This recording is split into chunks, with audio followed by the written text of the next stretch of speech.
This is by far the best setting I've ever had in a tea and toast talk video. Look how cute that is. There is a winter wonderland corner in my front room. Every time I walk past this room, I'm like...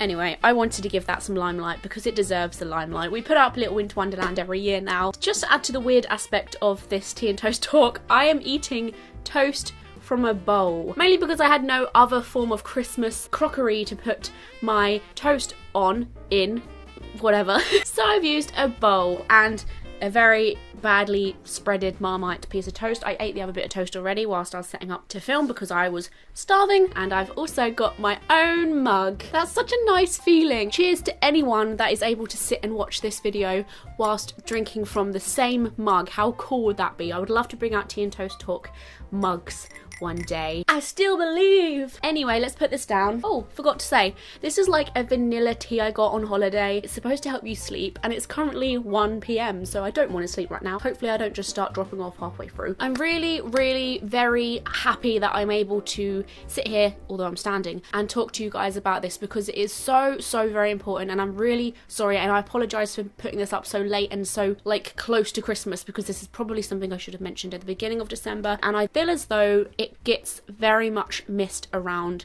Christmas time, especially on YouTube. As like the world right now, YouTube is filled with Christmas, festive, holiday themed stuff, and there is just Christmas happy, joyful content being shoved in your faces every day. And as much as I totally love that, and I'm all about Christmas time, I'm all about just the idea of people coming together and being a bit more selfless, having parties, just getting together with friends, having a good time, going out to eat, just because it's Christmas. And because of all this stuff, it's really easy to forget that Christmas isn't always jolly, and it's not always a happy and lovely time of year. The best time of year, as people say. There are so many people here in the YouTube community that probably despise Christmas time. They start dreading December when it starts approaching its little head, because that's when vlogmases start and the daily reminders that this is their crappiest time of year, the time of year that they'd rather not have. And if you are somebody like that, or if you know somebody like that, please don't see them as like a Scrooge. Don't label people as someone who is just bore or like anti-festive mess, because it is totally valid to feel that way around Christmas, especially because it's a time of year where you are sort of encouraged just to be happy. And it's a very odd thing that as humans we expect one another to be happy because it's Christmas time. You know, people kind of nudge each other at this time of year because it's supposed to be a time where we're all jolly, and as nice as that is, I love that because it does encourage me to smile a bit more. It encourages me to get more done, walk outside my house and smile at everybody. Like, it's a great thing, but sometimes it's not for people who might be depressed anyway, or people that feel a lot of depressed feelings around this time for so many different reasons, because of that pressure to be happy, because of the stress that Christmas time brings you. Holy crap, there's so much that you need to get done, there's so much that's expected of you, there's so much on the TV, in the media, telling you that you should do, telling you that you should buy. There's so many friends around you that you feel as though you can't show them what they mean to you through presents because of financial worry. There's so much money that goes into Christmas time. December is just a time of the year, just like every single other month of the year, but we are expected to do so much, and obviously we can't do a lot of things without using money half the time. Go out with friends for a nice little meal, money. Buying presents for your friends and family, more money. Putting up decorations, money. Going out and doing things with friends and family for Christmas time, money. Buying Christmas dinner for Christmas Day, money. Sorting out a place to go on Christmas Eve, money. Doing something on Boxing Day, money. It is mental the amount of money we are willing to put into this time of year, and that can add on to the depression just as much as everything else can. And half the time we're kind of churning all this money into this time of year because we're like so determined to have that perfect Christmas that we see on TV and in films, and we see all our friends are doing on social media, and it's just this stress, this constant unrealistic expectations we're giving ourselves, and we're just trying and trying and trying, and then the end of the month comes and everyone just forgets about it and they're like, Christmas? What was that? So last month. And has anyone noticed how much more tired they get at Christmas time in December, especially at the end of December? Because we're just doing a lot more than we usually do. We're doing the same things we were doing every other time of the year, but we're adding things onto it because of Christmas time. Like, there is no other reason other than the fact it's Christmas time. I don't want people to think that I'm being miserable when making this video. This video isn't me telling you guys, just kidding, even though I tell you in vlogmases that I love Christmas, I don't actually love Christmas. It's more me saying I am realistic about things, and just because I say to you guys, I'm so excited Christmas is coming, I'm gonna do a video every day in December, Christmas time isn't necessarily a ball of warm, shining feelings and happiness, because I'm not unrealistic and ignorant. From a very young age, I was sort of thrown into that reality of Christmas time not being as magical as I believed it was. As a very young kid, Christmas was literally what I lived for, and that sounds absolutely crazy, but I used to tell my mum and dad that all the time, and they used to find it funny when I said it.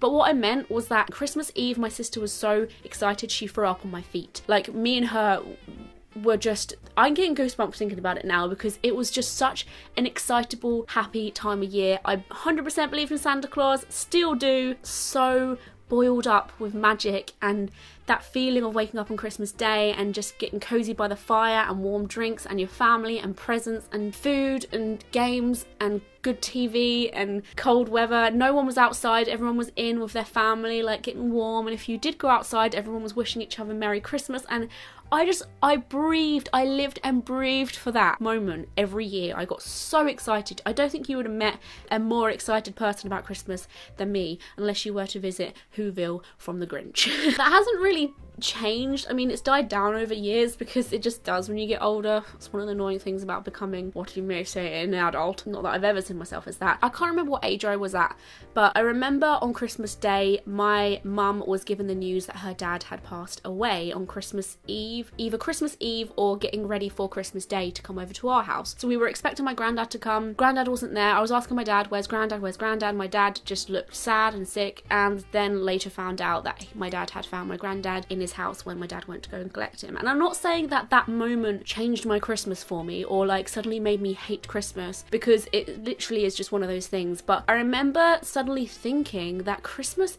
isn't magic. I remember looking around my front room on Christmas Day. This is going to sound so lame, but I want to let it all out and just tell you exactly how I used to feel about Christmas. And everything felt like fairy dust had touched everything. That's the best way I can explain things. Like, everything looked a little bit different than what it did the day before, and all it was the 25th of December. It wasn't anything. It was just my little child eyes seeing things so magically. It's an odd feeling, and going through something like that with my granddad reminded me that things aren't invincible because of a Christmas Day, and because it's December, that doesn't necessarily mean make it the most jolly time of year. And ever since that had happened, my mum has remembered every single year, but she's always going to remember that now, and that happens a lot of times. There is a lot of people grieving around Christmas time, and I want people to remember that. Like, if you know somebody that doesn't like Christmas, there could be a very good valid reason. I don't really want to continue this video being a Debbie Downer, but for a good few Christmases / winter times I've been through, a lot of my family members have died. I lost my uncle, I lost my step granddad, I lost my nan, who I was so close with and I miss every single day, all around the time of Christmas. And it just makes you, obviously Christmas again is the time of year you're supposed to be spending it with your family and friends, and when I spend my Christmas with family, it's just a reminder that there's people not there, there's people who are missing. It's almost as if I can see empty chairs around the table. We are encouraged to see all our loved ones, and obviously we come together. Like, I remember the first Christmas I had after I lost my uncle, it was a really tough one, because everyone was just crying, and it isn't always, you know, bunnies and rainbows. But what we can do is take a look again at what we do have, because you don't know how long that's going to be there, and you need to grab everyone you've got, everyone you do still have, and grieve together. Like, it's okay to say to someone, I'm really struggling this year, because we're all encouraged to be happy and appreciate what we have, but I've got a lot that I don't have anymore. Or you might think about what you had last year, and then you look at this year and you're like, it's all gone. I am backing you. I am backing people who are so into Christmas that they don't stop talking about it all month, even if you talk about it all year. Love you guys. I'm also backing people that appreciate others at Christmas time, but don't necessarily want to go full blown into the festive spirit. That's totally cool. Can we also stress how depression and Christmas time is also such a bad mix, because we overeat because it's Christmas and there's food flipping everywhere, and overdrink too because it's Christmas and everyone's pouring drinks in your faces, and it's that time of year where everyone gets drunk and it's all fine because it's Christmas. But to somebody who, you know, is having problems, that can be a very difficult time to balance yourself and keep yourself healthy, because it's just really difficult. So just a few little things that I personally want to say to you guys, whether it changes anything or not, but if it helps at least one person, then great. Expectations at Christmas time are going to be off the roof naturally because of everything that you're surrounded by. Whether you like it or not, you go outside and there's Christmas decorations, people are shopping around you, you go to friends' houses, they've got decorations on them, and then you go back home and you're like, where are all mine? Even if you were somebody who really wanted the perfect Christmas, and even if you were somebody who was so into Christmas that you looked at Christmas cards and you were like, I'm going to recreate that scene in my own front room, even if you were somebody like that, you are always going to come up short. It doesn't matter if you try or if you don't. You're not going to mimic the perfect Christmas that you see in TV and films, because they're unrealistic and they're staged on purpose. They're made that way to make people feel warm and happy. They're not made that way to make you feel crap about yourself and that you can't mimic exactly what you've just seen after watching Elf. You know, you're not going to get that true love kiss in the snow. The chances are that happens is very unlikely. So be kind to yourself. No one's expecting anything other than yourself. I feel like at Christmas time we are all our worst enemies. Change up the way you do Christmas. Like I said, I probably should have made this video a little bit earlier. At this time of year, tradition is hugely encouraged. Like, everybody talks about tradition. What do you all do on Christmas Day? Are you not going to do that again this year on Christmas Day? Because everyone knows you as the person that does the same thing every year. Everyone's talking about, you know, what their mums did, and everyone's expecting the same thing to happen as last year. Your cousin's asking you what time you're going to be starting Christmas dinner this year before you even told her that you're making it. If you feel yourself dreading Christmas time because of what you usually do, then you should probably try to stop doing it. So that could mean going out to eat on Christmas Day instead of making a meal, or ordering a takeout on Christmas Eve for Christmas Day. I've done that before. To have instead, because you don't have to have your traditional Christmas dinner if you don't want to. You could have that like a week after Christmas Day if you want, once all the stress has died down. Or if you've gotten yourself into a habit of making homemade gifts every year, you kind of feel obliged to do it again this year and you're stressing yourself out. To some people, spending time with family can be a very difficult thing at this time of the year, so how about changing your Boxing Day to spending time with friends instead? Asking a friend if they would like to group some people up together and do something on Boxing Day, like go to the cinema, just bake a cake, I don't know. Don't sweat the small stuff. I overheard a couple talking in a shop the other day, and she was having a go at him for not bringing down the fancy Christmas candles from the loft. I know, a very odd conversation to hear people have, but it made me laugh at first, and then the more I thought about it, the more I was like, damn. This is why limiting expectations is so important, because you're not building up this huge to-do list that you must do in able to achieve a very Merry Christmas. Who cares if you didn't have time this year to put up every single bit of decoration on your house like you did all the previous years? Who cares if you couldn't find your Christmas crockery that you had sworn you'd packed away last year? It's fine. Like, these tiny little things are ruling your life and they're making you stress out. How silly does that sound, to think that you've had a bad day because you couldn't find the special baubles you put on the tree? It does sound silly when you put it like that. Learning to say no is also a really important one at this time of year, because we are encouraged to do so much, do everything and go to everything, and what have you done this month that's Christmassy then? We're encouraged to just be left, right and centre, and we've got friends and family doing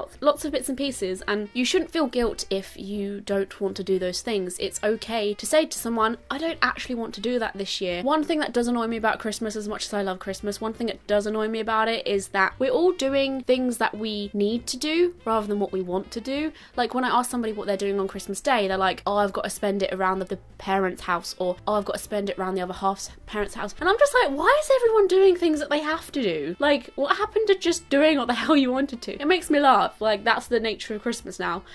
But if you can, try your best to stress to people that I just want a small Christmas in with my close family this year, or I'm just going to have a Christmas with friends this year. For example, I'm going to be spending my Christmas Eve with friends this year, and I've never done that before because it's always tradition to spend it with my family. But I'm simply doing that because it's new and it's different and it's refreshing. I want to do something that's not the same as every other year. I want to, like, freshen things up a bit, and I don't want to feel bad about saying no to what I usually do. So if there's a party coming up, don't feel like an awful human being if you have to turn around and say, do you know what, this is really bad timing, I think I'm going to give this one a miss. Or don't feel like you have to be the life of the party. Don't think you have to stay until the last person is standing. Don't think you have to get fully invested into a party. You can always turn up and say hello and just, you know, mingle a little bit with everybody and then leave early. Like, there isn't a set rule you have to do in order for you to be considered a human at Christmas time. And like I said, I can see that being very difficult when we're amongst all this vlogmas content where all these YouTubers and vloggers are doing all these crazy things and attending all these crazy parties and living the wild life. It sort of makes you feel bad for not doing it yourself, or it sort of makes you feel bad for not wanting to do it yourself. They're two very different things. You might want to do it, but you can't because you haven't got the amazing opportunities that these huge YouTubers do. Or you might have cool opportunities that come your way because of work or whatever, and you just don't want to do them. That's also fine. Everything's fine, okay? I've heard a lot of people talking about Secret Santa this year and how many of them didn't want to do it, but they're doing it anyway. If you think, for example, Secret Santa is going to add to all your financial problems, then it's fine just to say to the office, I don't think I'm going to do it this year, if that's okay. You're not Scrooge. You just have financial problems right now, and that's fucking fine. Getting angry now. I really honestly hope that you have had a lovely month so far, whether you celebrate Christmas or whether you do not. It goes without saying that I hope you're having a lovely December, and thank you to absolutely everybody that has been watching my vlogmas this year. Thank you so much for tuning in every day, because there are so many people making vlogmases, and why you choose to watch mine is beyond me. Every day I'm like, why are people still watching? Not sure, but I've loved it. It's been a challenge and I'm still enjoying it, so stay tuned. Join me on social media such as Twitter, Facebook, Instagram and Snapchat. Subscribe to my channel to be notified every time I make a brand new video. Bye bye!